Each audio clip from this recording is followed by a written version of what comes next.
On Christmas Day, my son was clear. We are not going. My wife's parents come first. I did not argue. I did not cry. I just cut off everything I was paying for. The next morning, he was at my door, not knowing what to say. December 24th, 3 o'clock in the afternoon. The turkey was already in the oven. The aroma of rosemary and garlic filled every corner of my kitchen. I had peeled potatoes for an hour. I prepared the stuffing exactly as Nana Rose taught me. The one with cranberries, pecans, and a touch of bourbon. The dining room table was set with the tablecloth I embroidered 30 years ago, when Nathan was just a baby. The crystal glasses I inherited from my mother shone under the warm light of the lamp. Everything was ready. Everything was perfect. And then the phone rang. "Hello?" I answered, wiping my hands on my apron. "Mom, it is me." Nathan's voice sounded distant, cold, as if he were reading from a script someone else had written. "Sweetheart, what time are you arriving?" "Everything is almost ready." "Mom, I have to tell you something." There was a pause that lasted far too long. "Chloe and I decided that this year we are going to go to her parents' house." I froze. The fork in my hand clattered against the kitchen counter. The sound was as sharp as the words I had just heard. "What?" I whispered. "It is just that. They are alone too, Mom. And well, they are my wife's parents. We have to be there." I felt something break inside my chest. It was not pain. It was something worse. It was absolute clarity. "And what about me, Nathan? I am alone too." "Oh, Mom, do not start with the drama. We will figure it out next year. Besides, you know how Chloe is with these things. You know her parents come first. Come first." Those two words dug into my soul like broken glass. I did not scream. I did not cry. I did not beg him to reconsider. I just took a deep breath and spoke with a calmness that even I did not recognize. "All right, son. Have a wonderful time." "Really? You are not mad?" "No, sweetheart. Enjoy your dinner. Give Chloe a hug for me." I hung up the phone. I stood in the middle of the kitchen, surrounded by food for 10 people. The golden turkey that nobody was going to eat. The sweet potato casserole that Nathan loved so much. The hot apple cider simmering on the stove. The homemade eggnog I had been preparing since the 20th of December. All of it, for nobody. I sat at the table, alone. I served myself a plate of turkey, a scoop of casserole, and a bit of salad. I poured myself a glass of sparkling cider, and I ate in silence. The living room clock struck 10 o'clock at night when I finished washing the dishes. I packed all the food into containers. I knew I was going to throw most of it away. Nobody would come to take it. Nobody would ask how my night went. I sat in my favorite armchair, the green velvet one I bought with my first paycheck as a teacher. I looked at the Christmas tree I had decorated a week earlier with such excitement. The lights blinked in the darkness, reflecting off the ornaments Nathan had hung when he was a little boy. At what point did everything change? At what point did my son, that little boy who cried in my arms every time he fell, turn into this man who left me alone on Christmas Eve without an ounce of guilt? I closed my eyes. And that was when something inside me woke up. It was not rage. It was not sadness. It was sheer determination. I had not lived 67 years to end up being anyone's backup plan, not even my own son's. I got up, went to my bedroom, and pulled out the copies of all the receipts I kept in my purse. Bank transfer records, payment confirmations, bank statements. I laid them out on the bed and started adding them up. $2,500 for monthly rent. 8 straight months paying for their apartment. The down payment for Chloe's car, $10,000. The living room furniture, $6,000. The loan for the medical emergency that never actually existed, $3,500. The utilities, the groceries, the gym, the digital subscriptions. I added it all up. I wrote it all down. In 2 years, I had spent over $90,000 on them, and I could not even have my son on Christmas Eve because his wife's parents came first. I stared at those papers until 3 o'clock in the morning, and when the clock struck the 25th of December, I made a decision that would change everything. I was not going to yell. I was not going to complain. I was not going to beg. I was going to act. And when I was done, Nathan would understand something he never should have forgotten. That a mother's love is not bought, it is not negotiated, and it is definitely not to be taken for granted. I picked up my phone, opened my contacts list, and started dialing numbers, one by one, canceling things, everything. What they did not know was that the very next day, their perfect little world built on my dime was going to collapse like a house of cards. And I was going to be right there, sipping my coffee, watching every single piece fall. Because sometimes, the only way to teach respect is by taking away everything that was freely given to those who did not deserve it. Let me introduce myself properly, the way I should have from the start. My name is Eleanor Hayes. I just turned 67 years old. And if you think I reached this age just to let anyone, even my own son, trample on my dignity, you are dead wrong. I was born in Chicago, in a classic craftsman house with a front porch and a rosebush my mother tended to as if it were another child. My parents were hard-working people. Dad sold hardware at a local shop downtown. Mom baked pies and sold them at the farmer's market in the mornings. We never had luxuries, but we never lacked a warm meal on the table either. When I was 22, I met Tom at a church bake sale. He was tall, with a shy smile and strong hands. He worked as a mechanic at a garage right off Main Street. I fell in love with him the first time I saw him fix a neighborhood kid's bicycle without charging a dime. We got married 6 months later, with a simple ceremony and a white dress my Aunt Martha lent me. Tom moved me into a small 2-bedroom apartment in Lincoln Park. That is where Nathan was born. 3 years later, on a July morning when we barely made it to the hospital in time. He was my only child. After him, I could not have any more. The doctors talked about complications, things I never fully understood through the tears and exhaustion. Tom held me that night in the hospital and told me, "One is enough, sweetheart. We are going to raise him like a king." And boy, did we ever. I worked for 40 years as an elementary school teacher at Lincoln Elementary. Every morning I woke up at 5:30, made breakfast for Tom and Nathan, ironed uniforms, checked homework. By 7 o'clock I was rushing out the door to catch the bus that dropped me off 3 blocks from the school. Tom worked double shifts at the garage, so we would never go without. On Sundays, we would go to Millennium Park. Nathan would run through the trees, while Tom and I ate soft-serve ice cream sitting on an iron bench. We were happy, with little, but we were happy. When Nathan turned 15, my parents passed away within 6 months of each other. Dad from a heart attack, Mom from a broken heart, I believe. Even though the doctor said it was pneumonia, they left me this house, the same one where I now live alone. A 2-story property in the historic district of Oak Park, with 3 bedrooms, a small backyard, and an oak tree my father planted when I was a little girl. The house is worth about $1,200,000. I know this because a year ago, a neighbor sold an identical one for $1,250,000. Tom died 12 years ago. A brain aneurysm that did not even give him time to say goodbye. He went out to buy bread for dinner and never came back. The hospital called me at 9 o'clock at night. By the time I got there, he was already gone. Nathan was 26 years old. I was 55. Suddenly, I found myself a widow, with half a broken heart and the responsibility to keep moving forward. But I did not crumble. I could not. I had to be strong for my son, who cried every night missing his father. I kept teaching until I was 62. I retired 5 years ago with a pension of $3,000 a month. It is not a fortune, but it is enough for me. I pay my bills, buy my groceries, and treat myself every now and then. I go to the farmer's market on Thursdays and to the beauty salon once a month so Shirley can touch up my roots. On Sundays, I go to the 8 o'clock church service. I am independent. Never, listen to me well, never have I been a burden to anyone. This house is my sanctuary.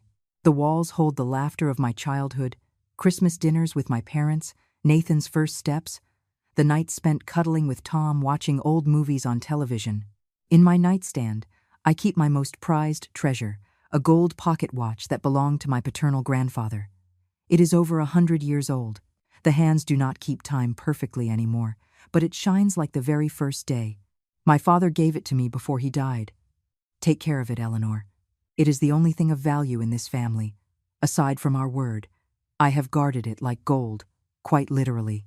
When Nathan was a boy, I used to open the watch and show him the tiny gears spinning. I would tell him stories about the great-grandfather he never met, about a time when that watch kept track of honest hard work, family gatherings, and a life lived with dignity. But all of that changed. Something happened between the boy we raised and the man he became. And that something had a name: Chloe, my daughter-in-law, the woman who blew into our lives like a gentle breeze and ended up being a devastating hurricane. But I will talk about her later. First, you need to understand something fundamental. I am not a helpless little old lady who lets people walk all over her. I am not the type to cry in silence while everything is stripped away from me. I am Eleanor Hayes, daughter of hard-working folks, wife of a dedicated mechanic, mother to a son I gave everything to, a retired teacher with 40 years of experience dealing with difficult kids, demanding parents, and incompetent principals.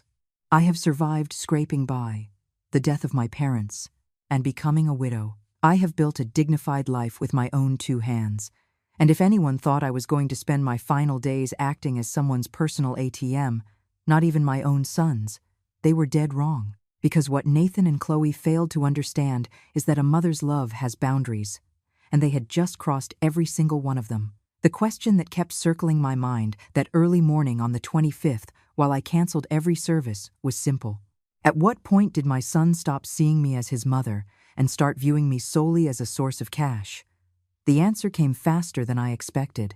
3 years ago, Nathan arrived at my house on a Sunday in May with a smile I had not seen on his face since his father's death. "Mom, I want to introduce you to someone." Behind him stepped a slender woman with long dark hair, fair skin, and hazel eyes. She wore beige linen pants and a crisp white blouse. She was carrying a designer handbag that I recognized only because a fellow teacher had put one on layaway and paid it off over an entire year. "This is Chloe," Nathan said, and the way he said her name told me everything. He was head over heels. "It is so nice to meet you, Mrs. Hayes." "Nathan has told me so much about you," she said, extending her hand with a smile that showed off perfectly white teeth.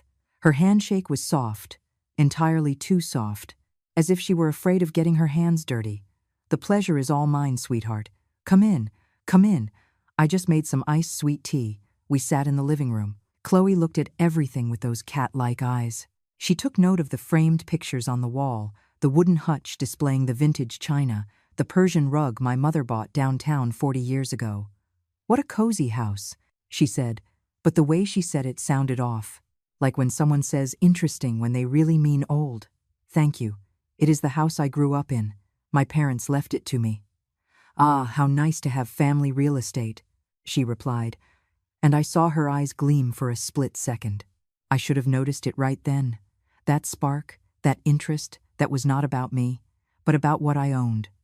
But I was so happy to see Nathan glowing that I ignored my gut feeling. During that first visit, Chloe talked about her family. She claimed she came from old money, that her father had been a corporate executive, that she studied business at a private university. She talked about vacations in Maui, galas in elegant country clubs, summers at her aunt's lake house in upstate New York. It all sounded incredibly impressive. Far too impressive for someone who was currently living in a rented 2-bedroom apartment with my son. "And what do your parents do now?" I asked, out of genuine curiosity. Chloe looked down with a dramatic expression. "Oh, Mrs. Hayes, life takes so many turns. My dad had issues with the company. You know how the economy is. He lost everything. Now they live in a modest little duplex over in Gary. I work at a department store to help them out." Nathan squeezed her hand affectionately. "That is why I admire her so much, Mom. Despite everything, Chloe is strong. Just like you." He compared me to her. My son compared me to this woman he had just met. I swallowed hard and smiled. "That is wonderful, dear. Hard work builds character." The following months were a whirlwind. Nathan brought Chloe over more and more often. She always arrived perfectly put together, wearing clothes that looked expensive but that I suspected she bought at consignment shops.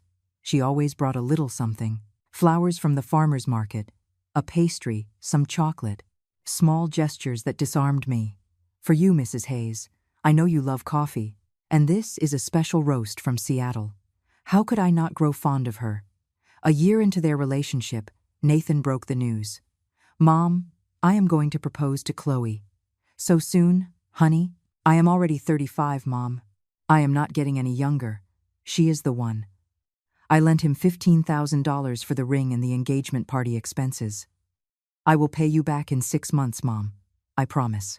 I never saw a dime of that money again. The wedding was 2 years ago. At a country club in the North Shore, with 200 guests, a live jazz band, and a 3-course plated dinner. Nathan took out a loan, but I ended up paying for a huge chunk of it. Chloe's dress, $5,000, the invitations, the floral arrangements. "It is your only wedding, son. I want it to be special." On the day of the ceremony, Chloe looked radiant in her white lace gown. I wore a coral pantsuit I bought specifically for the occasion. I sat in the front row, crying tears of joy watching my son at the altar. But there was something that hit me like a bucket of ice water. During the reception, Chloe danced first with her father, then with Nathan, then with her uncles, her cousins, her friends. I waited for my turn to have the mother-son dance. It never happened. As the party was winding down and I went to say goodbye, Nathan looked exhausted. He gave me a quick hug. "Thanks for everything, Mom. I love you." "Are we not going to dance, sweetheart?" I asked with a timid smile. Chloe appeared out of nowhere, linking her arm through his. "Oh, Mrs. Hayes. Poor Nathan is absolutely exhausted. He has already danced with everyone. We better head to the hotel now, right, babe?" Nathan nodded, practically sleepwalking. "Sorry, Mom. I will call you tomorrow." I watched them walk away. The last image I saw was Chloe looking back at me with a smile that did not quite reach her eyes. A smile of victory. After the wedding, things changed. Sunday visits turned into every other week, then once a month. Then, whenever we can, Mom. Nathan no longer called me just to talk.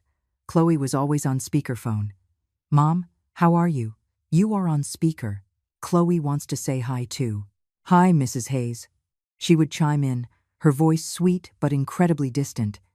Conversations lasted 5 minutes. We used to talk for hours. When I called, sometimes Nathan would not pick up. Then he would text me, "Sorry, tied up. Everything okay?" And if I pushed to see him, Chloe always had a conflict. "Oh, Mrs. Hayes, we have a brunch with my parents that exact day. How about next week?" Next week never came. I realized something terrible. Chloe was building a wall between my son and me, brick by brick, canceled visit by canceled visit, cut off call by cut off call. And the worst part was that Nathan did not even notice. Or worse, he did notice, and just did not care. But what neither of them knew was that I noticed. Everything. And I was storing every single detail in my memory, like someone gathering evidence for a trial that had not yet begun. Because something told me this marriage was not about love. It was about convenience. And I was the most convenient asset of all. The rented apartment, the favors that started small, the escalating requests for cash, the specific amounts, Chloe's manipulation. How does Eleanor realize this but keep giving? The moment she understands they do not view it as a loan, but an obligation. The first loan request came 3 months after the wedding. It was a Tuesday night.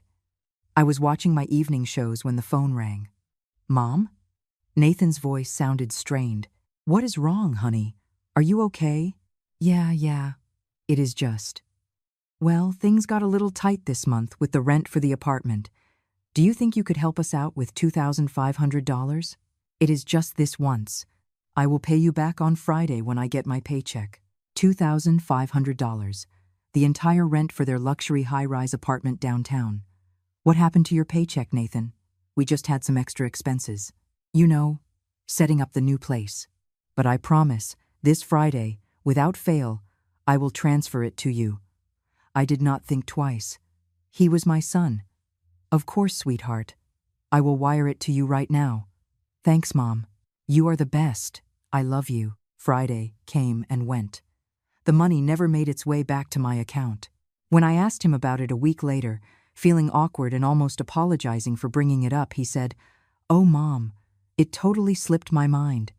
This paycheck was stretched pretty thin. Next payday? Absolutely without fail." The next payday, the money did not arrive either. And then came the second request. Mom, could you help me out with the rent again? Chloe had an issue with her credit card, and we are coming up short.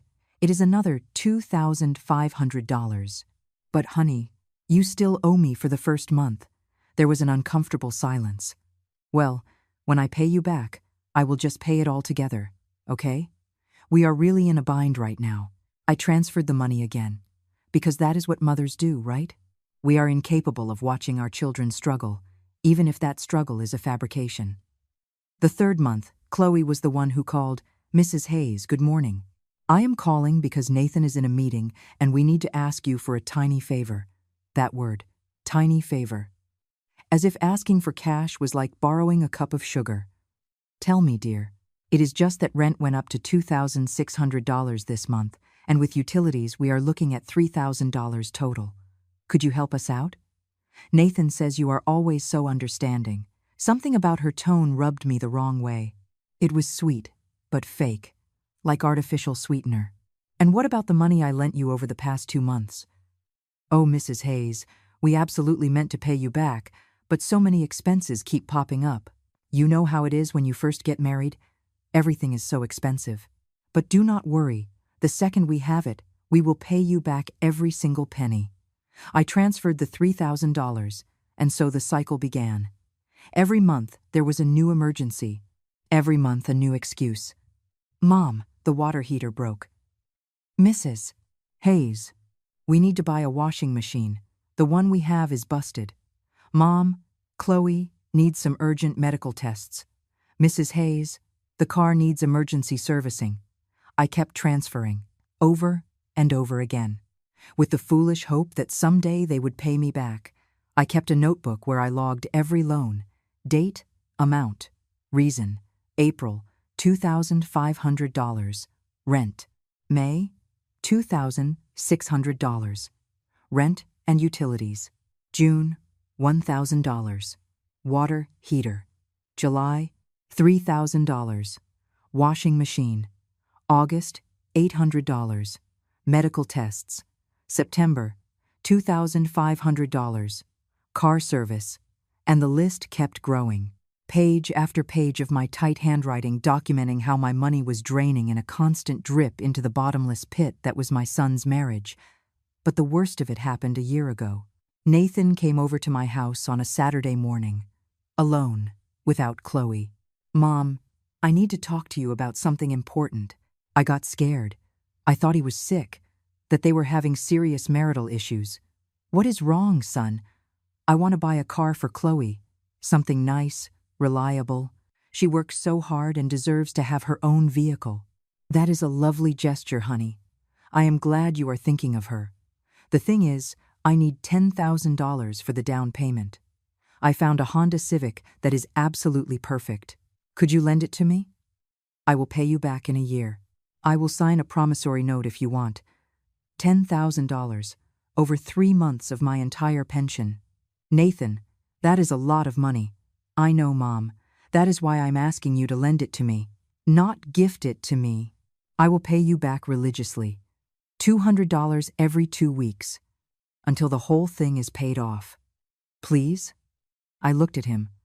I saw my son, the man I had raised, the one I taught that debts must be paid, that a person's word is gold. And what about the other loans? Nathan, you still owe me over $20,000. He shifted uncomfortably on the sofa. I know, Mom, and I'm going to pay you back, every last cent. I swear. But this is important. Chloe really needs the car. She has to take 2 buses to get to work. She wakes up at 5 in the morning. With a car, her life would be so much easier. I felt something break inside me. But a mother's love is stronger than logic. I pulled $10,000 from my savings, the money I had put away for emergencies, for my old age, so I would never be a burden to anyone. I gave it to him. We signed a promissory note that he drafted himself. I commit to paying $200 bi-weekly until the $10,000 is settled.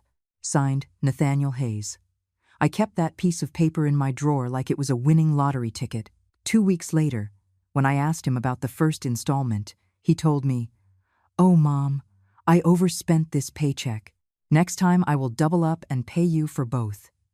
The first payment never arrived, and neither did the second, but Chloe did debut a new car, a sparkling silver Honda Civic that she showed off all over social media. I saw her posing next to the car with oversized sunglasses and a magazine-ready smile. The caption read, "Blessed and grateful for this life." Not a single mention of who actually paid the down payment. In the months that followed, the requests became even more shameless. "Mom, can you pay the internet bill for us? It is $120. Mrs. Hayes, we need some help with groceries. Just $400. Mom, we forgot to pay the electric bill. Can you wire us $200? They were no longer asking. They were expecting it. And I, like an idiot, kept giving. Until one day, 6 months ago, I finally dared to say no. Nathan called asking for $3,500 for a medical emergency for Chloe. "Honey, this time I really cannot. I have that money set aside for my heart medication." The silence that followed was ice cold. "Seriously, Mom? Are you seriously going to leave me hanging when I need you most?" "It is not that, Nathan. It is just that I have already lent you so much. And—" "Lent?" His voice turned harsh. "Mom, it is not a loan. It is helping your son out. Or did you forget that I am your family?" "Of course I have not forgotten, but—" He hung up on me. He blocked my number for 3 days. When he finally answered, he was blunt. "We got the money somewhere else. Do not worry about it." 2 weeks later, I found out from his cousin Marcus that the medical emergency was actually a trip to Maui that Chloe had been dying to take. There was no emergency, just a whim, and I, fool that I am, had almost sacrificed my own health to fund their island vacation. That was when I realized something I should have understood from the very beginning. To them, I was not a mother. I was not the grandmother their future children would eventually meet. I was a wallet, an ATM, the easy fix for all their financial problems. And the most painful part of it all was realizing that my own son had stopped seeing me as his mom. My son was always kind-hearted, ever since he was a little boy. I remember when he was 8 years old and found a stray dog outside the school. He came home bawling his eyes out because the other kids were throwing rocks at the poor animal. Tom and I ended up adopting that dog. We named him Buster, and he lived with us for 11 years. That was Nathan, the boy with a giant heart who could not bear to see anyone suffer. Where did that boy go? The change was gradual, so slow that at first I did not even notice it. Like when a plant starts to wither. It does not die overnight. It fades leaf by leaf until one day you look at it and all that is left are dry stems.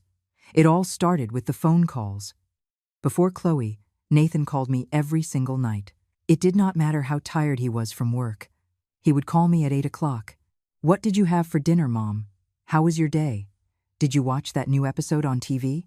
Simple, everyday conversations, the kind that weave the fabric of love between a mother and son. After the wedding, the calls became sporadic, then practically non-existent. When I would dial his number, he would answer in a rush.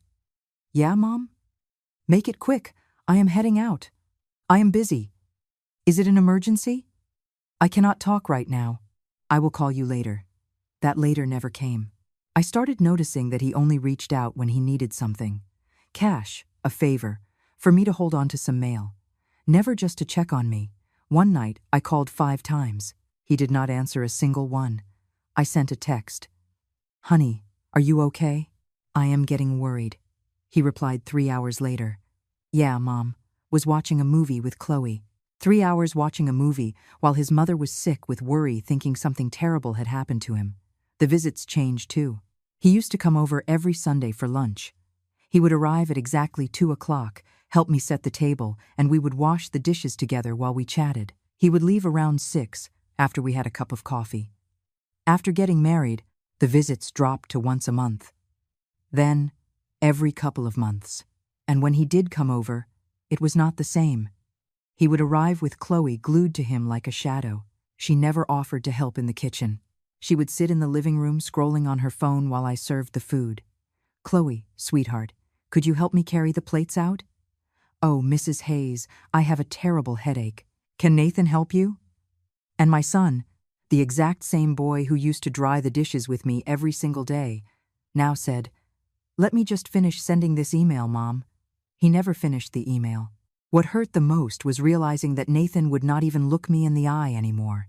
When we talked, he stared at his phone screen. When I asked him a question, he answered in single syllables.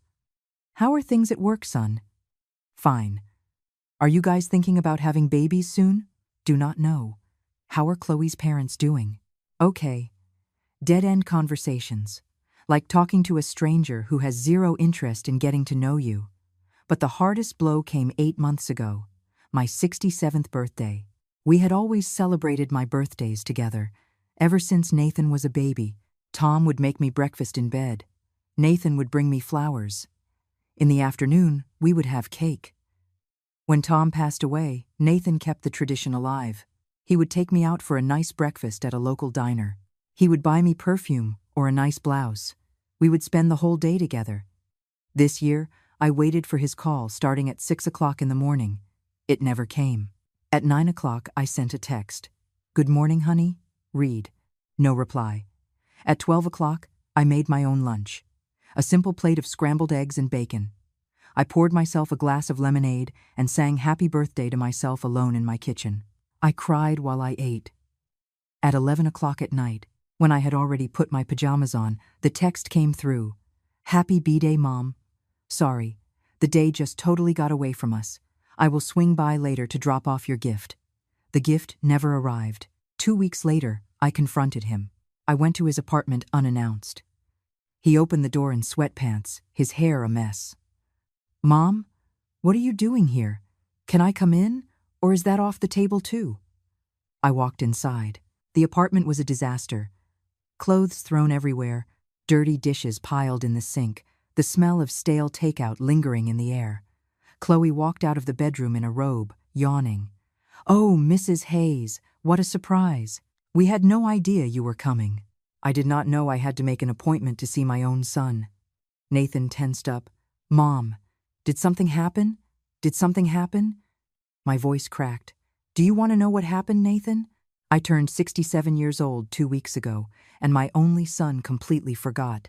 He turned pale. "Mom, I am sorry. The day just got away from me." I cut him off, repeating his words with bitterness. "Is that how the memory of your mother gets away from you?" Chloe intervened with her sugary voice. "Oh, Mrs. Hayes, it honestly was a mistake. We have just been so stressed out with work, and I am not talking to you." I snapped, harsher than I meant to. The room went ice cold. Nathan looked at her, then at me. And in that moment, I saw something that shattered my soul. He chose to look at her with concern, and at me with annoyance. "Mom, do not speak to Chloe like that. She has not done anything to you." "Oh, really? The woman who pulled you away from me has not done anything? The one who is the reason you do not call me anymore, you do not visit me, you forget my own birthday? Nobody pulled me away from you, Mom. I just grew up. I have my own life now." Those words were like knives. Does growing up mean forgetting where you came from? Does it mean ignoring the person who gave you life? Chloe let out a dramatic sigh. "Nathan, babe, I think your mom needs to rest. You know how elderly people get sometimes." "How elderly people get?" She treated me like I was senile, like my heartbreak was just the tantrum of a crazy old lady. And the absolute worst part was that Nathan nodded in agreement.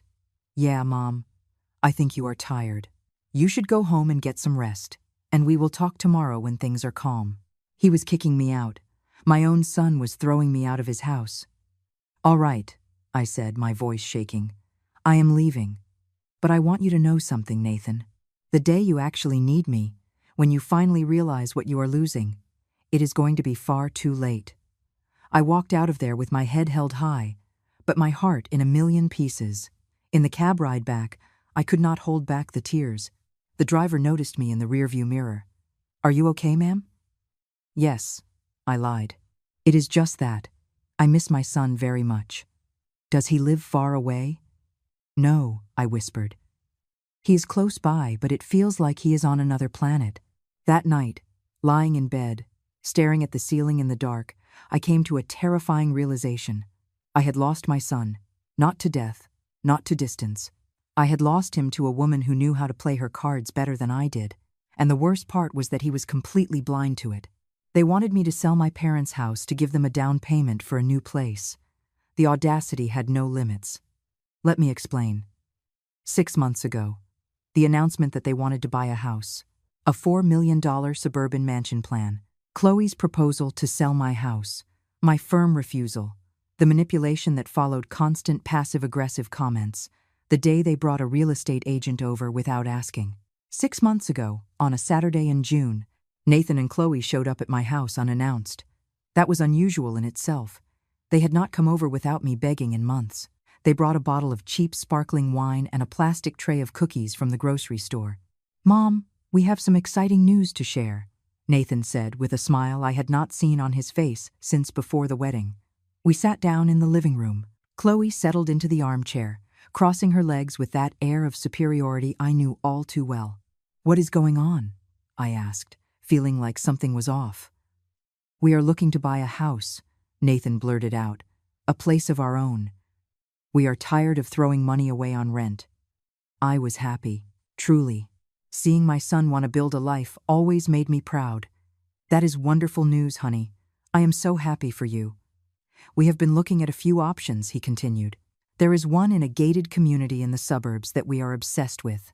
3 bedrooms, 2.5 baths, a huge backyard, a 2-car garage.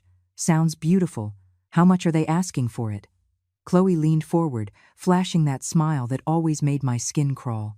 $1,500,000, Mrs. Hayes. It is a very exclusive residential area, the kind of property that only goes up in value, $1,500,000. "That is a lot of money," I said, trying to keep my voice neutral. "That is why we came to talk to you." Nathan reached out and held my hands. "We need $300,000 for the down payment. We have been saving up, but we only have $80,000. We are short $220,000. My stomach did a flip. "Are you asking me for $220,000? "No, Mom, no," he rushed to say. "It is not that. Let me explain the plan." Chloe pulled out her phone and swiped to show me photos of my own house. "Look, Mrs. Hayes, we have been thinking. This house is massive for just you. It is 2 stories, 3 bedrooms. You are here all alone, climbing up and down stairs at your age, at my age, as if 67 were 90, and we checked the comps, and houses like this in Oak Park are selling for $1,200,000, sometimes more," Chloe continued, her voice dripping with honey. "Can you imagine? All that equity just sitting in walls you do not even use." I started to see exactly where this was going. "What exactly are you suggesting?" Nathan squeezed my hands. "That you sell the house, Mom. With that money, we can buy a bigger place where we can all live together. One with a master bedroom on the 1st floor just for you, so you never have to climb stairs again. Imagine it, we would be right there, taking care of each other. It would be perfect, Mrs. Hayes," Chloe added. "We would be right there to help you with anything. You would not be alone anymore. And whatever money is left over, we can invest for your future." I was speechless. They wanted me to sell my parents' house, the house where I was born, where I grew up, where I married Tom, where I raised Nathan, the house that held every single memory of my life. And they were pitching it as if they were doing me a favor. "No," I said, my voice rock steady. Nathan blinked. No, I am not going to sell this house." Chloe let out a nervous little laugh. "Mrs. Hayes, I do not think you are grasping the proposal. We would all be together. It would be a smart financial investment." "I grasp it perfectly," I said, looking her dead in the eye. "And the answer is no. This house holds the memory of my parents, of my husband, of my entire life. It is not for sale." The atmosphere shifted instantly. The fake warmth evaporated. "Mom, but really think about it," Nathan insisted. "Why do you need all this space? As you get older, it is going to be impossible to maintain all this. I am 67, not 90. I can still take perfectly good care of myself." "But you are not thinking about Nathan's future," Chloe snapped, no longer bothering to hide her annoyance. "He is your only son. Do you not want him to succeed? Do you not want to see him in a nice home?" I want to see him in a home he can afford with his own hard work, I fired back. Not by cashing out my inheritance while I am still breathing.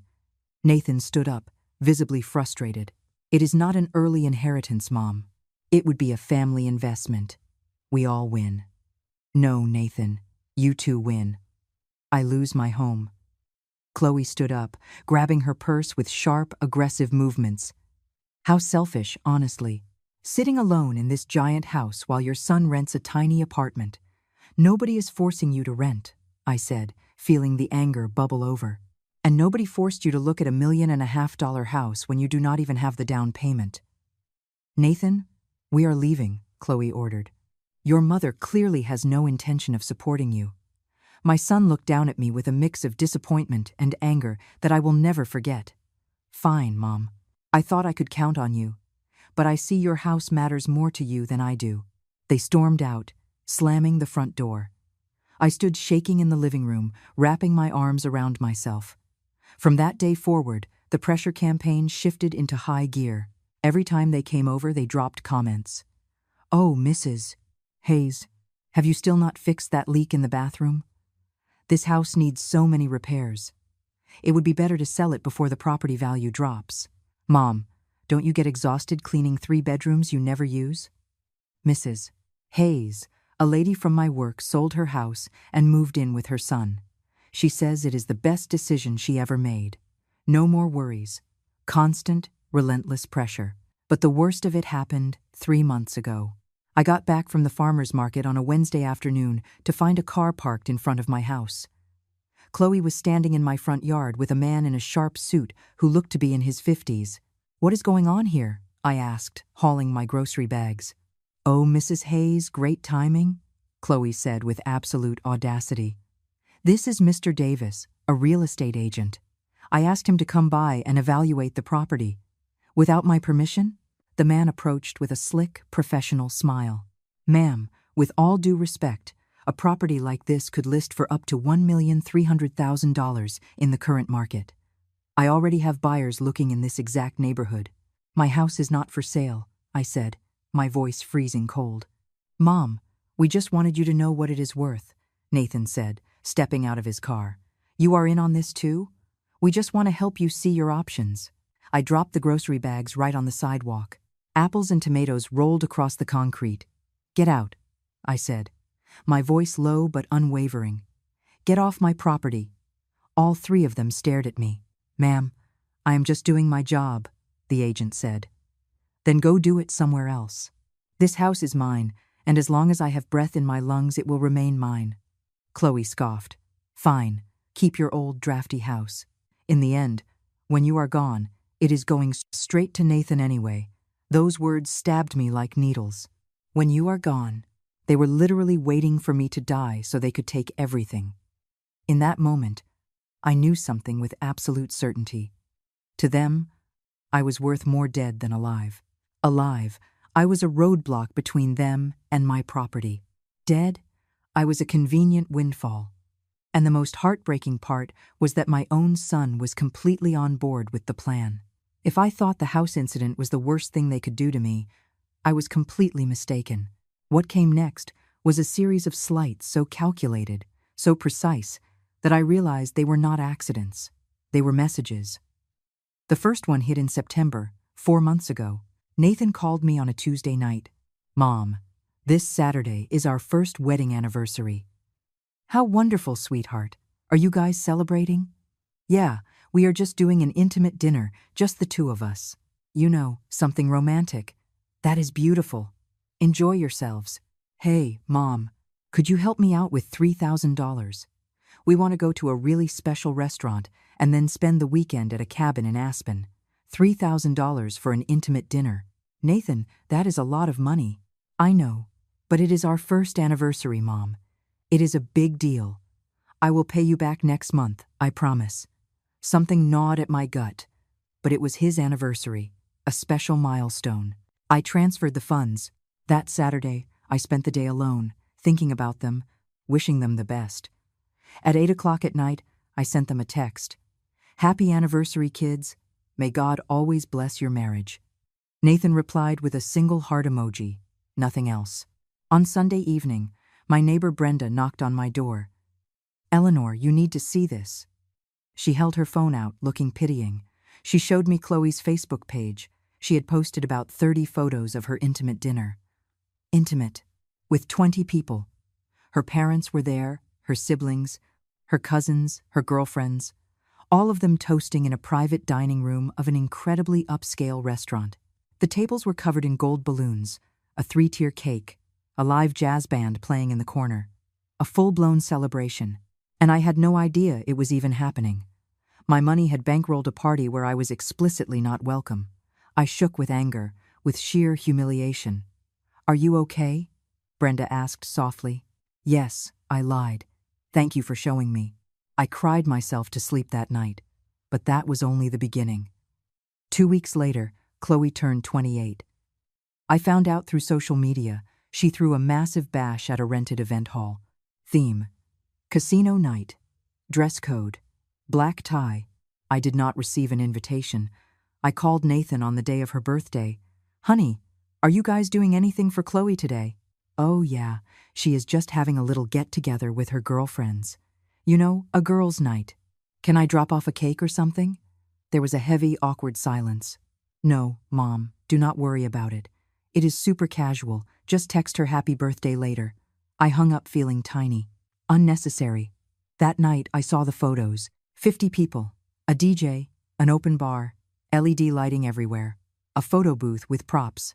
And in one photo, amid the laughter and cocktails, I spotted Nathan with his arm wrapped tightly around Chloe's parents. Chloe's caption read, "Surrounded by my favorite people. Thank you for making this day unforgettable." I was not her favorite people. I was nothing. In October came the cruelest blow. Chloe's family organized a Sunday barbecue, a Miller family reunion, according to the internet. They brought Nathan along as a VIP guest. The pictures showed long tables set up in a beautiful suburban backyard, kids running around, grandparents raising a glass. And right there, right in the middle of it all, was my son, smiling, happy, surrounded by a family that was not his own. The caption on one of the photos read, "My favorite son-in-law. Welcome to the Miller family. Favorite son-in-law," as if he did not have a mother, as if he had sprouted out of thin air and Chloe had rescued him. They never once acknowledged that Nathan had a family of his own, that he had a mother who raised him single-handedly after she became a widow. Never. I called Nathan that night. He answered, sounding annoyed. "What is up, Mom? I am busy. I saw you went to the barbecue with Chloe's family." "Yeah? And? Why am I never invited to these things?" I heard him let out a frustrated sigh. "Because it is their family reunion, Mom. Not ours. Not everything revolves around you." I was stunned into silence. "I gotta go. Talk later." He never talked later. Then came Mother's Day. I thought that day would be different, that Nathan would remember who carried him, who stayed up all night when he had a fever, who worked double shifts so he never went without. I waited for his call starting at 6 o'clock in the morning. It never came. At 10 o'clock, I called him. No answer. I sent him a text. "Happy Mother's Day to me, son. Read." I went to church alone. I walked through the park alone. I ate alone. At 11 o'clock at night, when I had entirely given up hope, the text arrived. "Happy Mother's Day, Mom. Sorry I didn't call earlier. The day got super crazy. See you tomorrow." Tomorrow never came. But on Instagram, Chloe had posted a picture of a spectacular breakfast spread that Nathan had cooked for the mother of his future children. My son had cooked for her. He bought her flowers. He wrote her a long, emotional letter that she posted in its entirety. And for me, a text message at 11 o'clock at night. The straw that broke the camel's back arrived in November. He needed $4,000 because, according to him, the car broke down. For the first time in my life, I said no. "Son, this time I truly cannot. I need that money for my medical tests and my heart medication." "Seriously, Mom? Are you seriously going to deny me this?" "It is not denying you. I have important expenses too." He hung up. 5 minutes later, Chloe called me screaming, "Mrs. Hayes, what is wrong with you? Nathan is crying because of you." "Crying over what?" "Because you are a selfish person. After everything he has done for you, what has he done for me, Chloe? Please, enlighten me. Visiting you, calling you, putting up with you, is that not enough? Putting up with me, as if my very existence was a burden, a punishment. I never asked him to put up with me, I said, my voice cracking. I just wanted to be his mother. Well, being a mother is not just about taking, ma'am. It is about giving, and you only think about yourself. She hung up. They blocked me for 2 full weeks. They only unblocked me when they needed me to pay the internet bill because it was past due and about to be shut off. $120. And like the fool I was, I paid it. But it was then that I found out the truth. My cousin Marcus called me, sounding concerned. Eleanor, I saw Nathan and Chloe at the airport. Did they go on a trip? A trip? No. Their car broke down. What car? I saw them boarding a flight to the Bahamas. They had their luggage and everything. The car never broke down. The $4,000 they demanded were for a vacation. And when I said no, they just got the money somewhere else and went anyway. I sat in my living room, staring at the walls that held so many memories, and I realized a brutal truth. I was no longer Nathan's mother. I was the teller window, the one who dispensed cash on demand, the one who stayed quiet when they humiliated her, the one who only existed when she was needed. And that had to end. November arrived with a chill that sank straight into my bones. Or maybe it was just my heart freezing over. I could not tell the difference anymore. The 3rd of November, a Tuesday morning. I was sipping my coffee when the phone rang. It was Nathan. Mom, good morning. How did you sleep? His tone was sweet, suspiciously sweet. Fine, honey. And you? Look, I need to ask you for a favor. It is important. Here came the real reason for the call. Tell me. I need you to lend me $4,000. Chloe's car broke down and, according to the mechanic, it needs a whole new transmission. It is an emergency, Mom. Without a car, she cannot get to work. $4,000. I took a deep breath. I looked out the kitchen window. My father's oak tree looked sad, with barely any leaves left, just like me. Nathan, this time I cannot. Silence. What do you mean you cannot? I cannot. I have to see the cardiologist next week. The tests cost over $1,000, and I need to refill my prescriptions. I only have about $3,000 in available cash right now, and I cannot tie it up. And what am I supposed to do? His voice grew hard. How is Chloe going to get to work? On the bus, exactly like she did before you bought her the car. Or in an Uber. It is not the end of the world. I cannot believe this. I really cannot believe this. You are my mom, and you are leaving me out to dry. I am not leaving you out to dry, Nathan. I am telling you that this time I do not have the money. It is different. It is the same thing. Always putting yourself first. I felt something snap inside me. Putting myself first? Putting myself first? My voice rose. I have given you over $90,000 in the last 2 years, Nathan. 90,000. And I put myself first? That is a lie. I have every single receipt, every bank transfer record. If you want, we can sit down and count them together. That was helping your son out. It is your obligation. That word smacked me like a slap to the face. Obligation. My obligation was to raise you, educate you, and love you. And I did. You are a 38-year-old man now.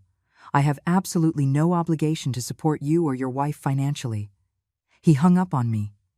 5 minutes later, Chloe called, and this time, there was no fake sweetness, no pretending. Mrs. Hayes, how dare you deny your own son help? I am not denying him help. I am telling him I do not have the money. Liar. You own a house, you have a pension, you have savings. The truth is you are just a selfish, miserable old woman. Never, in my 67 years of life, had anyone spoken to me that way. Watch your mouth, Chloe. No, I will not watch my mouth. Nathan is in tears because of you. Your own son is suffering because you would rather hoard your money like a miser. If you two need money so badly, get a job and earn it like normal people. We do work, unlike you, who just lives off government handouts. Handouts. She called my pension, the money I earned working for 40 years, a handout. This conversation is over, I said, my voice dripping with ice. No. This conversation is over when I say it is over. You are a bitter old hag who cannot stand to see her son happy. Nathan deserves a better mother. I slammed the phone down, my hands trembling. They blocked me on everything. Text messages, Facebook, Instagram, phone calls. For 3 weeks, I heard absolutely nothing from them. And do you know what the craziest part of those 3 weeks of silence was? I did not miss them. I felt at peace. There were no texts demanding cash. There were no phone calls with fabricated emergencies. There was no pressure to sell my home. Just silence. And in that silence, I started thinking clearly. When was the last time Nathan called just to see how I was doing? I could not remember. When was the last time he visited without asking for a favor? Never. When was the last time he said, "I love you, Mom," without it following a deposit? One afternoon, while dusting the bookcase, I found a box of old photographs. There was Nathan at 5 years old, riding on Tom's shoulders. At 10, in his little suit for a school play. At 15, at the birthday party we threw for him by selling our old refrigerator to afford it.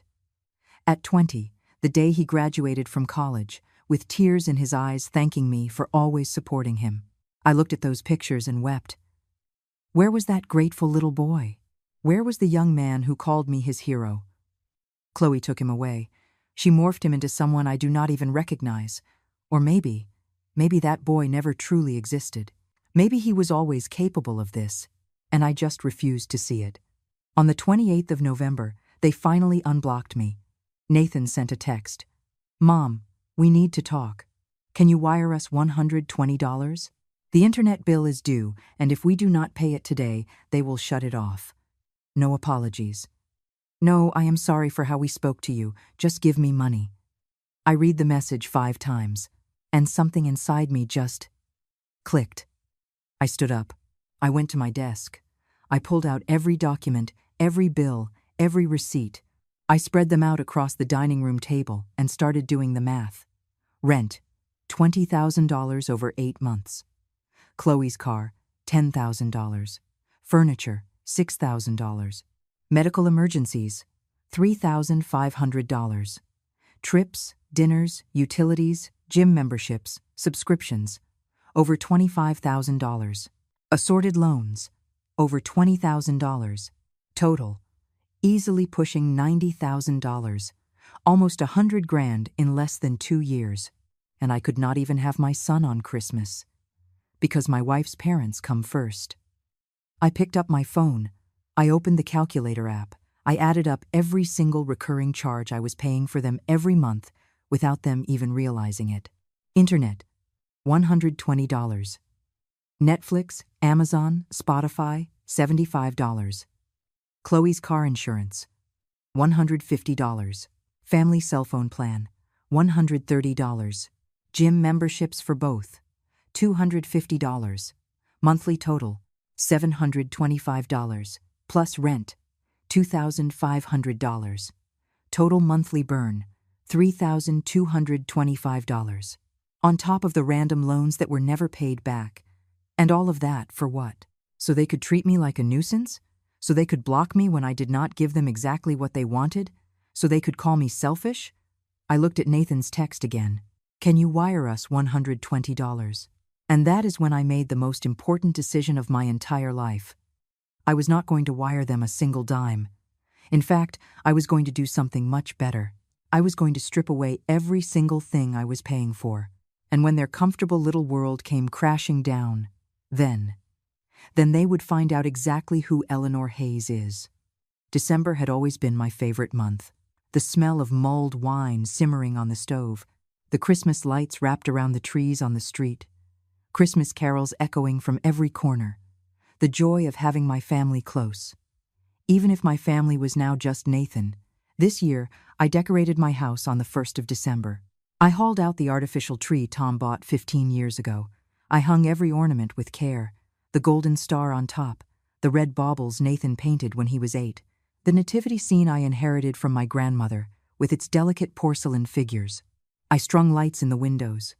I hung my mistletoe wreath on the front door. I put out my cinnamon-scented candles. Everything looked flawless. On the 10th of December, I called Nathan. Honey, have you guys figured out what you are doing for Christmas yet? Not yet, Mom. I will let you know later. I just need to know so I can start buying the groceries. You know you have to order the turkey well in advance. Yeah. I will let you know. A week passed. He confirmed nothing. I called again on the 18th. Nathan, Christmas is almost here. I need you to tell me if you are coming. Oh, Mom, do not pressure me. Chloe and I are still figuring it out. Figuring what out? It is Christmas. You are either coming or you are not. I will confirm before the 24th, okay? Something in his tone told me he was not going to show up, but I refused to believe it. On the 20th, I went to the grocery store. I spent $600 on food. I bought the biggest turkey they had. Potatoes, apples for the salad, cranberries, pecans, walnuts, pine nuts, all the ingredients for the eggnog. Everything that Nathan adored. On the 21st, I baked the pies. 3 different kinds. I spent the entire day in the kitchen, my hands aching from rolling out dough, but I was happy doing it. Because my son was coming. He had to come. On the 22nd, I set the table. I pulled out the tablecloth I embroidered when I first got married. The crystal glasses. The fine china we only ever used for special occasions. Everything sparkled. The whole house smelled amazing. On the night of the 23rd, I could barely sleep from the excitement. Tomorrow, I would be with my son.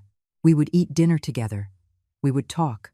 We would reminisce about the Christmases when Tom was still alive, when we were a real family. December 24th. I woke up at 6 o'clock in the morning. I took a shower. I put on a burgundy dress I had bought specifically for the occasion. I did my makeup. I did my hair. At 9 o'clock, I put the turkey in the oven. At 10 o'clock, I prepped the eggnog. At 11 o'clock, I made the sweet potato casserole. At 1 o'clock, I roasted the potatoes. Everything was perfectly timed to be ready by 7 o'clock at night, which was when I expected them to walk through the door. At 3 o'clock in the afternoon, the phone rang. My heart skipped a beat. It was Nathan. Hello, I answered with a beaming smile. Mom, I have to tell you something. My smile froze. His voice sounded off, distant. What is it, honey? What time are you getting here? Everything is almost ready. There was a silence that made my blood run cold. We are not coming, Mom. The world stopped spinning. What? Chloe and I decided we are going to go to her parents' house this year. They are alone too. And well, they are my wife's parents. We have to be with them. I felt like someone had just dumped a bucket of ice water over my head. Nathan, but I am alone too. I made everything. I bought the turkey you love. I baked your favorite pies. Oh, Mom, do not start with the drama. We will figure it out next year. Besides, we already committed to Chloe's parents. I cannot back out and look bad, but you can back out on me? I am your mother. Mom, you have to understand. Chloe's parents come first. She is my wife. They come first. Those words stabbed into my chest like daggers. They come first? I repeated, feeling the tears start to burn in my eyes. Yes, that is just how it is. When you get married, your spouse and their family are the priority. And what am I? You are my mom. You will always be my mom. But you can no longer expect me to drop everything for you whenever you want. My voice cracked. Whenever I want. Nathan, it is Christmas. It happens once a year, one single time. And next year we will come over. Or you can tag along with us to the in-laws' house. How does that sound? Go celebrate with the family that had stolen my son from me. Go be the awkward guest. The mother-in-law nobody wanted there. No, thank you. Well then, we will see you after Christmas. Have a good one, Mom. Do not be sad. It is just one day, just one day. To him, it was just one day. To me, it was everything. All right, Nathan. Have a wonderful time. My voice came out much colder than I intended, but I did not have the energy to fake it anymore. You are not mad? No. Enjoy your dinner. Tell Chloe I say hi. Okay, Mom. Love you. I hung up the phone before I had to listen to him say those empty words one more time. I stood in the middle of the kitchen, the golden turkey roasting in the oven, the steaming casseroles, the table set for 3 people, the unlit candles. The Christmas tree with its lights blinking in absolute silence. All that love poured into a meal that nobody was going to eat. I did not cry. Not yet. I sat at the table, alone. I served myself a plate, a slice of pie, a piece of turkey, some potatoes. I poured myself a glass of sparkling cider. I turned on a Christmas carol on the radio, and I ate. Slowly, chewing every single bite, savoring the bitter irony of eating alone after cooking for two. At 10 o'clock at night, I washed the dishes. I packed all the food into Tupperware. I knew most of it would end up in the trash. I sat down in my green armchair. I turned off every light in the house except for the ones on the tree. And in that darkness, surrounded only by the blinking Christmas lights, I wept. I cried for the son I had lost, for the Christmases that would never return, for the family that no longer existed. I cried until I had absolutely no tears left. And then, at some point in the early hours of the morning, somewhere between midnight and dawn, something shifted inside me. The crying was over. The self-pity was over. Playing the convenient mother was over. I stood up. I went to my bedroom. I grabbed my purse. I pulled out every single document. Bank statements, receipts, invoices. I laid them out on my bed and started making mental phone calls. Tomorrow I would call the landlord of the apartment they rent. Tomorrow I would cancel every subscription. Tomorrow I would kick them off the family cell plan. Tomorrow I would cancel the car insurance. Tomorrow I would sever every single string that tied me to their comfortable lifestyle. Because if I was not a priority in their lives, they were no longer going to be a priority in my wallet. They gave me a lonely Christmas. Perfect. Let them enjoy their final December living off my dime. Because starting on the 25th of December, Eleanor Hayes was closing the bank permanently. December 25th, 5 o'clock in the morning. I woke up without an alarm. My body just knew. Today was the first day of a new life. I had not slept well, but it did not matter. The mental clarity I possessed in that moment was worth more than any amount of sleep. I got out of bed. I brewed a pot of coffee. I sat down at the kitchen table with a notebook and a pen, and I started writing. Action plan, a master list of everything I was paying for them. Apartment rent, $2,500 a month, for the last 8 months. Netflix, Spotify, Amazon Prime, $75 a month. Chloe's car insurance, $150 a month. Family cell phone plan, $130 a month. Gym memberships for both, $250 a month. Apartment internet, $120 a month. Total monthly drain, $3,225. Over a year, $38,700. Almost 40 grand a year going straight into things they did not even realize I was paying for. I grabbed my phone. It was 6 o'clock in the morning. Too early to make phone calls, but not too early to plan. I opened my online banking app. I reviewed every automatic charge, every subscription, every single service. It was all there, documented. Every single time I had handed over my credit card number to bail them out. At 8 o'clock in the morning, I made the very first phone call. Mr. Sterling, this is Eleanor Hayes. I need to see you today. My attorney sounded shocked. Today? Eleanor, it is Christmas Day. I know, and I will pay your triple holiday rate. I need to amend my will.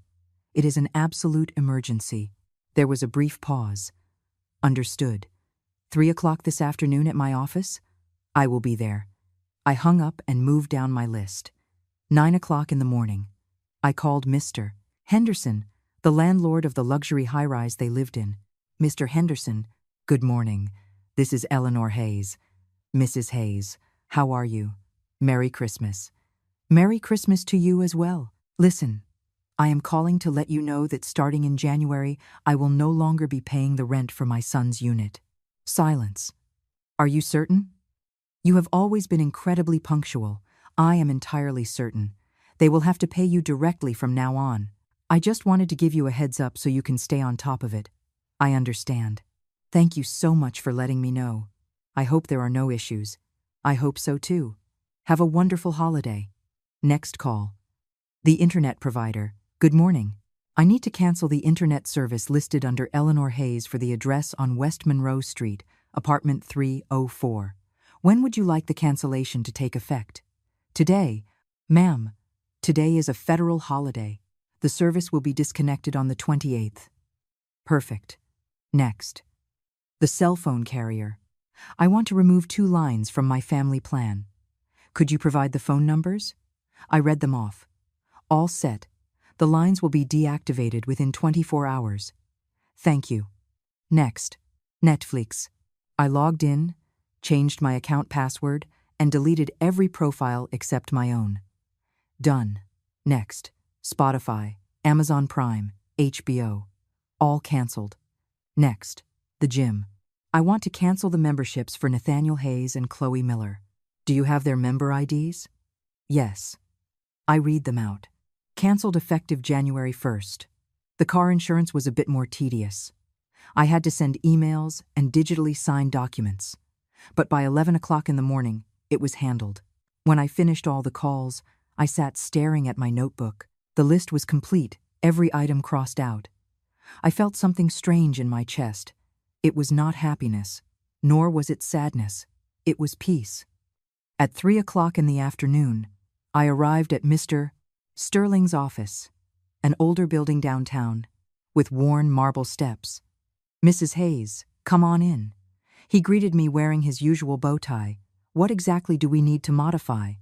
Everything, I said with a steady voice.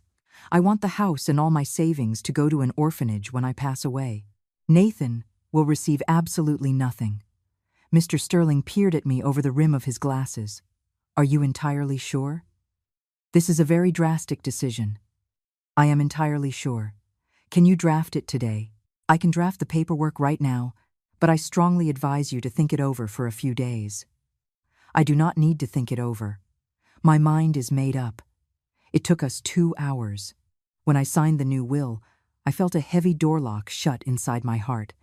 I returned home just as it was starting to get dark. The neighborhood Christmas lights were twinkling. From the neighbors' houses, I could hear laughter, music, families gathered together. I walked into my empty house, looking at the tree nobody came to see, the food nobody bothered to eat, but it did not hurt anymore. I poured myself a glass of wine, sat down in my armchair, and waited. I knew that sooner or later they would come knocking on my door. Because the second the internet stopped working, when their cell phones lost service, when the gym scanned their key fobs and denied entry, when the landlord demanded rent, then they would come desperate, confused, furious, and I would be ready, sitting there with my coffee, my dignity, and my response fully prepared. I was not going to yell, I was not going to cry, I was not going to explain myself. I was just going to look them dead in the eyes and let them figure out on their own exactly what they had just lost. Because sometimes the absolute best revenge is not making noise. It is silence. December 26th, 6:30 in the morning. The pounding on my front door woke me up. These were not normal knocks. They were frantic, desperate blows. I slipped on my robe, walked slowly to the entryway, and looked through the peephole. It was Nathan, his hair a mess, wearing sweatpants and a t-shirt, wearing sandals, his eyes bloodshot and puffy. I took a deep breath. I braced myself, and I opened the door. "Mom," he practically screamed. "What did you do?" "Good morning, son. Would you like to come in? I have no cell service. Chloe doesn't either.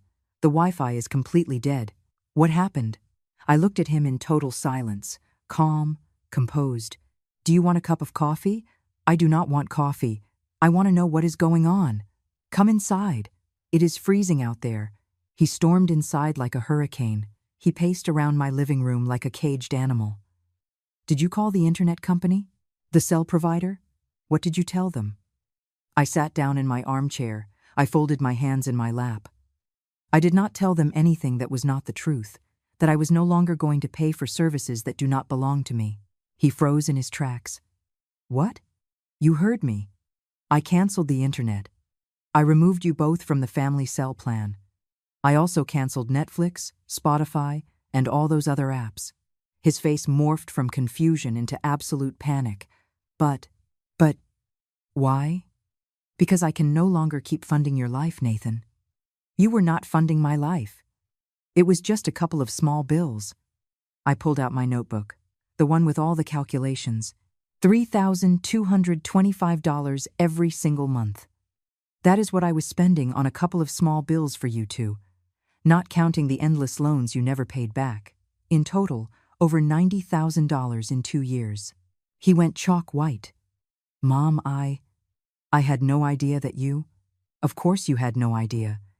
Because you never bothered to ask. You just took. Outside, I heard a car brake aggressively. A car door slammed shut. Chloe burst through the front door like a tornado without even knocking. "Eleanor!" she screamed. "What the hell did you do?" "Good morning to you too, Chloe. How rude to just walk into someone's home without knocking. I do not give a damn about manners right now. I have no internet. My phone is a brick. And I just got off the phone with the front desk at the gym, and they said you canceled our memberships." "That is correct. Are you insane? You cannot do that." I stood up. I looked her dead in the eyes. "I can." And I did. "Nathan, say something." She shoved his arm. My son looked completely lost. He stared at the floor. His hands were shaking. "Mom, this is abusive. You cannot just cut us off out of nowhere." "Abusive?" I let out a bitter laugh. "Cut you off? You two abandoned me on Christmas, Nathan. I was entirely alone. After I spent $600 on a meal that nobody showed up to eat." "It was just a dinner," Chloe screamed. "My God, you are so dramatic. It was my Christmas, the only one I have, and you two chose a different family. Because they are my parents," Chloe shrieked. "I have the right to spend the holidays with them." "You absolutely have that right. Just like I have the right not to fund your extravagant lifestyle." Nathan dropped onto the sofa, burying his face in his hands. "And what are we supposed to do now? How are we going to pay for everything?" "I do not know, son, but that is no longer my problem." Chloe stepped dangerously close. Her face was flushed bright red with fury. "You are a selfish, bitter old woman. A witch. I might be. But I am a witch who is not giving you another dime. You owe us that money," she yelled. "All the money you lent us." "Oh?" I laughed out loud. "Chloe, a loan is something that gets paid back. You two never paid me back a single cent. That is called a handout. Or better yet, theft. Nathan, are you just going to sit there and let your mother talk to me like this?" My son looked up. His eyes were welling with tears. "Mom, please, do not do this. We are your family." "Family?" I felt my voice start to break, but I forced it to stay steady. "Is family forgetting my birthday? Is family leaving me entirely alone on Christmas? Is family only dialing my number when you need my credit card? I do love you, Mom." "No, Nathan. You love my money. You stopped loving me a long time ago. That is a lie. Then tell me, when was the last time you called me just to ask how my day was? Without asking for a favor, just to talk." Silence. "You cannot remember, can you? Because it never happened." Chloe started pacing in circles, hysterical. "This is not over. We are going to sue you. You are legally obligated to support us." "Nobody is obligated to support you. You are grown adults. Get jobs. Pay your own bills." "I have a job." "Then use that paycheck to cover your own expenses. I am not paying for his stuff." Nathan stood up, trembling.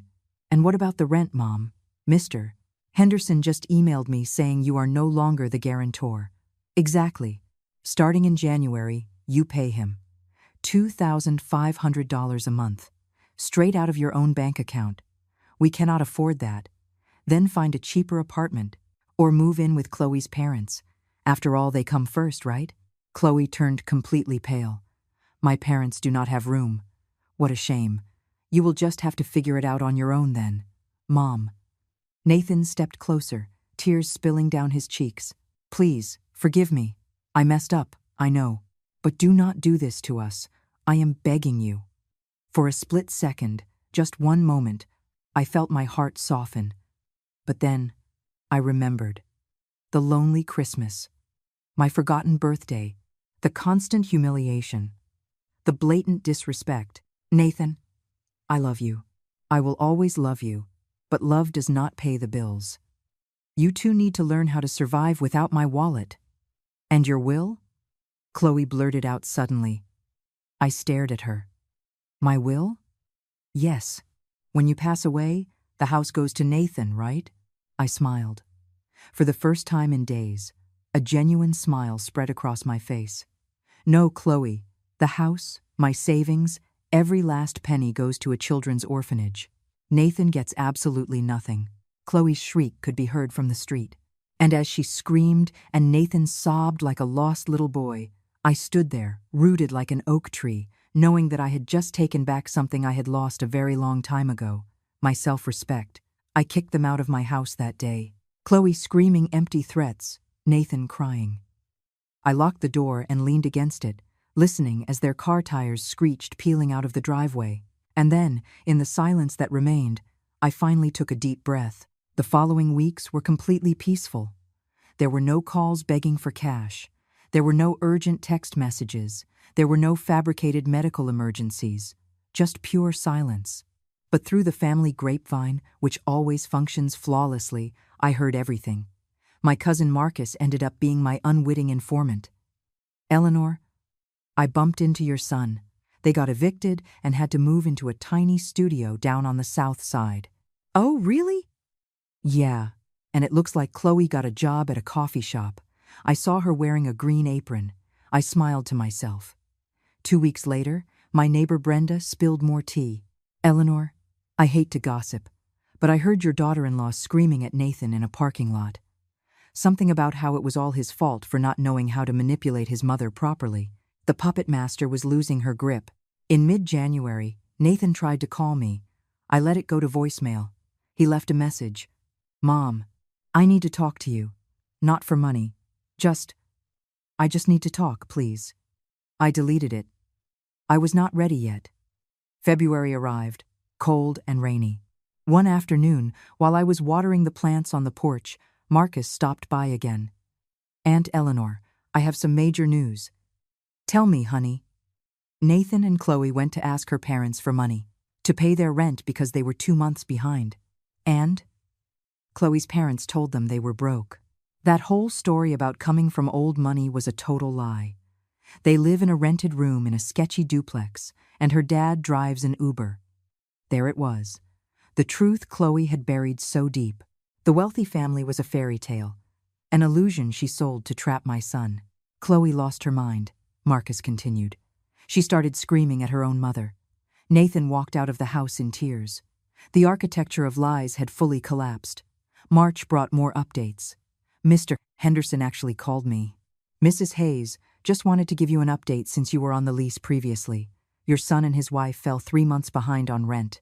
I had to formally evict them. I understand. Thank you for letting me know. The boy looked awful. Skin and bones.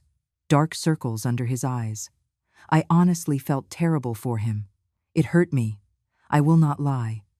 Thinking about my son's suffering broke my heart. But it was not my responsibility to save him from the consequences of his own terrible choices. On the 15th of March, a rainy Sunday afternoon, there was a knock at my door. I looked through the peephole. It was Nathan. Alone. No Chloe. He was holding flowers. A bouquet of white daisies.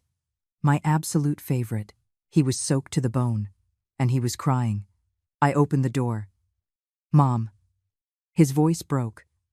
Please, I just need to talk to you. Come in. He walked in slowly, like a stranger in his own childhood home. He sat on the very edge of the sofa. The daisies trembled in his hands. I am not here to ask for money, he said immediately. I am here to ask for your forgiveness. I sat across from him. I waited. I was an idiot, Mom. A terrible son. I used you. I ignored you. I humiliated you. And I do not deserve to be forgiven. Tears were streaming down his face uncontrollably. Chloe manipulated me, yes. But I let her do it. Because it was easier. Because I liked the comfortable life we had on your dime. Because I was a coward. Where is Chloe now? We split up. A week ago. When we got evicted from the luxury place and had to move into a cheap rented room, she snapped. She said this was not the lifestyle she signed up for. She packed her bags and left. Silence. And you? Where are you living? In a boarding house on the rough side of town. $600 a month. I share a bathroom with 3 other guys. I am working double shifts at a hardware store. I barely make enough to eat. I looked at him. Really looked at him. My son, 38 years old, broken, humiliated, defeated, but finally wide awake. Mom, I do not expect you to forgive me. I do not expect you to ever help me financially again. I just needed you to know how deeply sorry I am, that I realize exactly what I threw away, and that it was 100% my fault. I stood up. I walked into the kitchen. I poured 2 cups of black coffee. I walked back and handed him one. Nathan, I am going to tell you something, and I need you to listen to me very carefully. Yes, Mom. I love you. I will always love you. But real love has boundaries, and you stomped all over mine. I know. If you want to rebuild our relationship, it is going to happen on my terms, with respect, with honesty, and with absolutely zero money involved. Whatever you say, Mom. First, therapy. You are going to go to counseling to unpack all of this. I will pay for the first 5 sessions directly to the clinic. After that, you are on your own. He nodded. Second, consistent visits. Every single Sunday. For dinner. No excuses. Yes. Third, you will never, ever ask me for a financial loan again. If you are ever in a genuine life or death emergency, we can talk. But the endless favors are done. Never again, Mom. I swear to you. And fourth, the will stays exactly as it is. It is not revenge. It is protection. If you ever decide you care more about my bank account than my love again, there will be no inheritance waiting to validate your behavior. That is fair. I understand, and I accept it. The months that followed were a slow, painful process of rebuilding. Nathan came over every Sunday. At first, it was deeply awkward, forced. But little by little, we started to talk again. Really talk. About how he had lost himself, about how Chloe had blinded him, about his deep-seated fear of ending up alone. He started therapy, and it actually worked. 6 months later, he landed a much better job. He rented a decent apartment of his own. He started building a respectable life with his own 2 hands. And every single Sunday, without fail, he shows up at 2 o'clock in the afternoon carrying a slice of cherry pie from the local bakery. Not because he is obligated to, but because he wants to. Today, sitting in my green velvet armchair, watching my grown son wash the dinner dishes, I finally understood something I should have learned decades ago. Loving our children does not mean sacrificing ourselves until there is nothing left. It means teaching them that respect is earned, that human dignity is non-negotiable, and that real, unconditional love, the kind that is actually worth fighting for, never requires you to lose yourself in order to keep it. I am 67 years old, and I finally learned how to love myself just as fiercely as I love everyone else. If this story touched your heart, leave me a comment telling me where you are listening from. Hit the like button if you believe that self-love is not selfishness, it is pure survival. And subscribe to the channel for more stories of women who decided to take their dignity back. Because it is never, ever too late to slam shut the doors that only bring in cold drafts and throw open the windows to let in the light we truly deserve.